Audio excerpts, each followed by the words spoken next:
to do that, what we need to do is, so first what I need to do is I need to wrap everything, okay, wrap everything into an like this. Open it, and this should be end right after the end of your division. Over here, close it. Okay, so right after here, what I'm going to do is I'm going to show the recommended.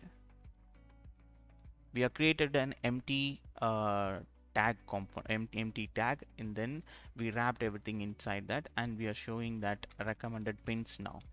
Okay, so for the time being, I'm just going to console log, okay, pins. So we set the pins and when we are creating the function over here, set pins dot response. So now let's refresh it. If there is any response over here, you can see in the console currently there is no suggestions for it. It's having an empty because we don't have a same object in the same category.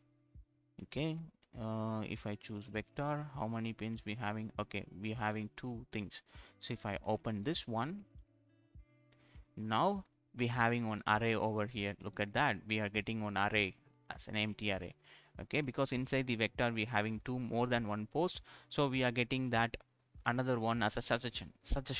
So I need to load that suggestion right after here. Okay, so let me close the console.log and then open it.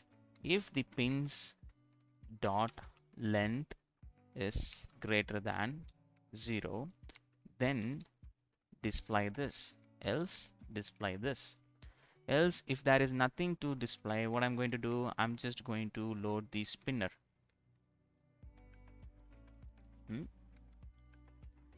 Spinner. Okay, I'm just going to load that spinner, and that spinner is going to be self-closing tag, and that going to show the message as, okay, is going to show the message as loading more pins. Okay, or if there is a length, what I need to do, I'm going to open and close an empty tag like this. Inside here, I'm going to call the h2 tag and showing more like this. Save the changes.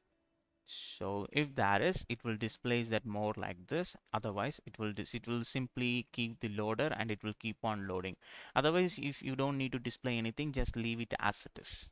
Okay, so I'm just going to load anyway, so keep it as it is. Class name, let's say text center, and the font as the bold, and text to Excel, and margin top 8 and margin bottom 4. Save the changes, and now it will be over here. And right after this, I'm going to load the masonry layout which we already created, and I'm going to pass the pins for this, and I'm going to pass that pins, so that will load that particular masonry layout over here. So now we are showing them these suggestions, and the comment is also working fine. This is the nice design. If I click save, if I click send, that will be sent that particular comment, and the suggestion post, everything is working good. Cool. So all we have to do now is to finish our user profile. Okay, so now let's go and do that user profile. That's what we need to do.